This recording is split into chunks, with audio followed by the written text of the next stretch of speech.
guys, so in this video, I found, there was a person named His Story, and I reacted to him, and now I found Her Story. Yo, should I watch her? Let's watch. Bro. Is this, the sister or the girlfriend? I don't know who this is. Like, is she a part of His Story's family? Every night my mom would pour salt around me and my brother and scream, "All these horror games are letting spirits into our home." My Then don't play them. mom did this for me every night. Now I'm doing it for us. Me and Finn would always roll our eyes, but one night I whispered, "If she believes in ghosts, then we have to be the ones to prove they're not real. Okay. She can't live in fear forever." Finn didn't understand my plan, but he nodded and was ready to go along with it anyway. We waited until the house was completely dark, and Finn scraped a chair leg across the hallway floor to make Mom think that there were ghosts in Yo, guys, I was just confused right there. I was just confused. the house. We could hear Mom jump up in her room, and I laughed because I knew she was thinking that the house was haunted, which meant our plan was working. We were going to show her it was just us, Yo, and she would do that in the first place, bro.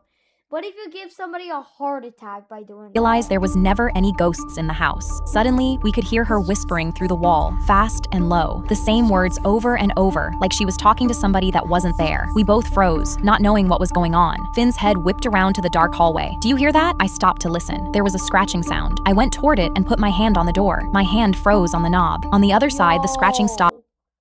That's scary. Right where I stood, and a voice came through the wood, low enough that only I could hear. "You let me in." The short I made earlier, I stayed up until that time. I stayed up until 1 o'clock. And it's 7 o'clock right now. And after this video, I'm going back to sleep. I'm so tired. "Thank you." I let go, backed down the hall, and Finn and I ran to Mom's room. She was sitting up in bed, staring at the salt smeared into the carpet. She'd never been crazy, just scared first, and we'd spent all night showing it the way in. Every night my mom would pour salt around me and my brother, and my ex called me paranoid for worrying about the bounce house at my daughter's birthday, right before it ripped loose with all 8 kids still inside. How it feels to chew My ex called me paranoid for worrying about the bounce house at my daughter's birthday, right before it ripped loose with all 8 kids still inside. He showed up uninvited that afternoon with his new girlfriend and a cake that said, "From Daddy," in pink frosting, telling everyone he was the one who got the bounce house. He walked around my backyard like he'd built it himself. When the wind picked up and the whole thing started swaying, I called the kids over for cake. He waved me off. "You're being paranoid as usual. Stop trying to ruin this." Then he turned around and started lifting kids back in through the flap. The first stake ripped out of the ground before anyone could move. The second one went a breath later, and the whole bounce house lurched sideways. I sprinted for it, but the wind had already caught it like a sail, and it was moving faster than I could run, fishtailing across the lawn and clipping the folding table hard enough to send juice boxes flying. Chloe's face hit the mesh window, both hands pressed flat against it. The structure tilted, and she slid backward out of view. I screamed her name. 2 of the dads grabbed the ropes, and one got dragged 3 yards before he let go. I dove for the flap as another gust hit and started dragging kids out as fast as I could grab them, counting under my breath until I got to 7. But Chloe wasn't one of them, and the bounce house was sliding straight for the fence with her still trapped inside. I shoved my arm through the flap and felt her fingers. I pulled harder than I'd ever pulled anything, and she came loose just as the frame slammed into the fence and folded in half. 8. Every one of them on the grass, crying but breathing. The wreckage settled against the fence, and the whole backyard went quiet. A fire captain showed up and found paperwork showing the rental company had been banned from operating for 8 months. My ex got to him first, pointing at me. "This is her party, her backyard. She let those kids climb back in." I felt my stomach drop because it was working. The captain was buying it, but his girlfriend spoke up loud enough for the whole yard to hear. He picked the cheapest one he could find. He said now that he lost custody, he wasn't spending real money on her. He just wanted everyone to think he was a good dad. My ex didn't say a word. Chloe ran straight past the cake that said "From Daddy" and grabbed my legs. I just held on while we watched the cops walk my ex out in handcuffs. My God, bro, that was a W. how it I stuck my tongue out against the frozen metal pole to show my friend wouldn't stick, but when I tried to pull it, I was waiting for my dad to. I stuck my tongue. I did that before and my tongue started bleeding. No, I'm actually not even lying though. My tongue started bleeding a little bit. Yo, when my tongue was bleeding, I had to get like a tissue to wipe the blood. I was waiting for I stuck my It wasn't that much. It was just a tiny, like, not even that much. I stuck my tongue out against the frozen metal pole to show my friend wouldn't stick, but when I tried to pull it back, I couldn't. My heart sank, and my friend instantly started laughing. I screamed, "I's not honey, hell me!" But when she tried yanking me back, my tongue stayed frozen on the pole. I began panicking because I couldn't let anyone see me like this, and that's when my friend got an idea. Mine got stuck, so I just used my finger to pull it out, bro. It's easy. I stuck my tongue out against the frozen laughing. I screamed, "I's not honey, hell me!" But when she tried yanking me back, my tongue stayed frozen on the pole. I began panicking because I couldn't let anyone see me like this, and that's when my friend got an idea. She pulled out her thermos of hot tea and started pouring it over my tongue. I screamed in pain immediately, and she stopped, but my tongue stayed frozen, and my scream was so loud Oh my god, I don't know what would work. I don't know. crowd had now gathered around me. People were shouting ideas and filming, and someone called the fire department. I stood there crying, still frozen to a pole. A fire truck soon pulled up, and the firefighters circled me, trying to figure out what to do. One of them hooked a chain around the pole and attached it to their truck, and my whole body went cold with fear. I shook my head no, but the driver hit the gas. The entire pole ripped clean out of the ground, and I fell backwards with it, but my tongue was still somehow frozen to the metal.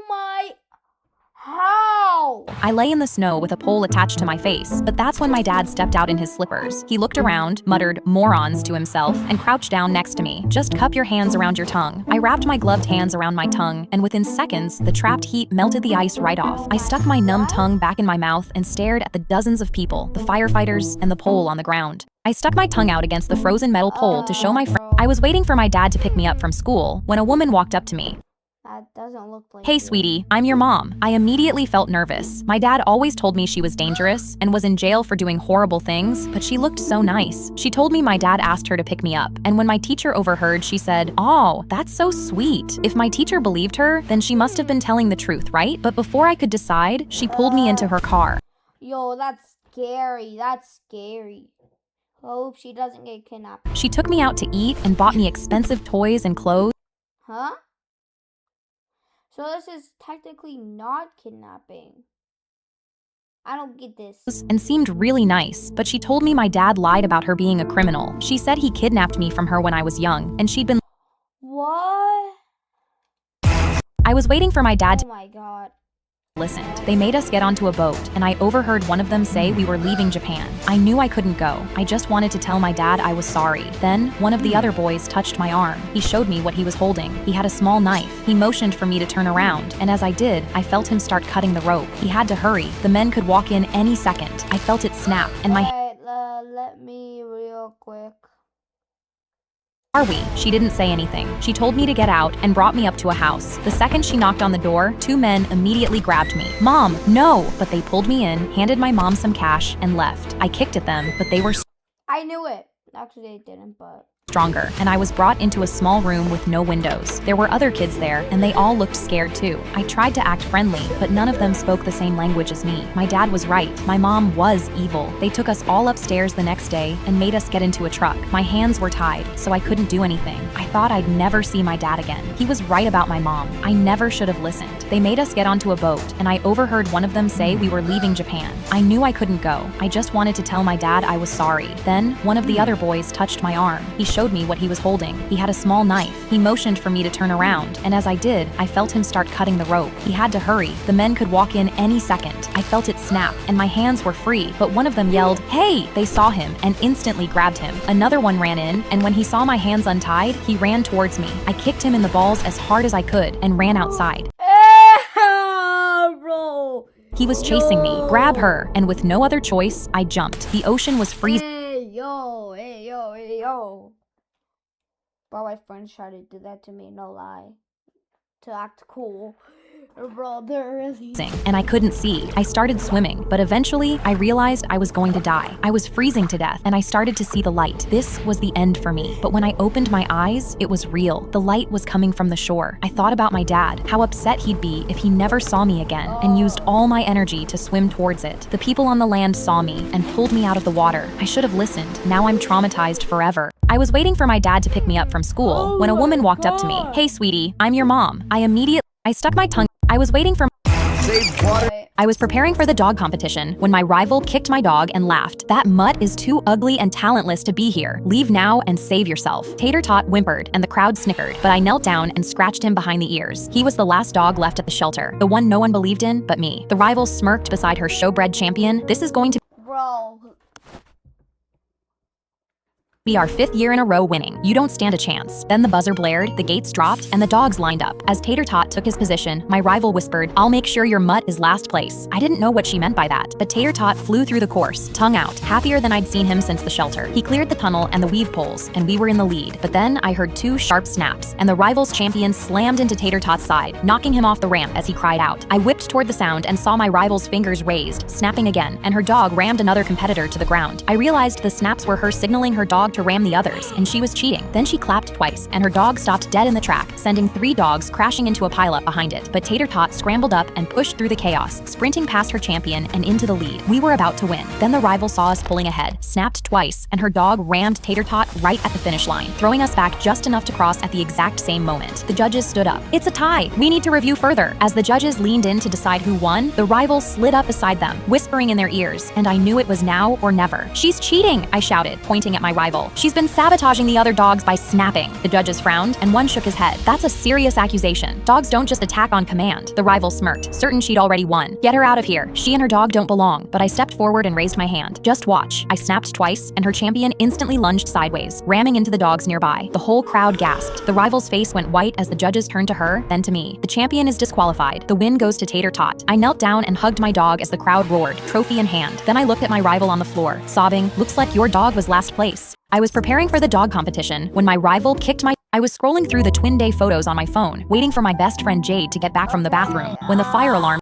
I was not focusing on my video. I didn't know I made a video. Alright, this is the end of the video. Peace. And I'll maybe make a YouTube video later.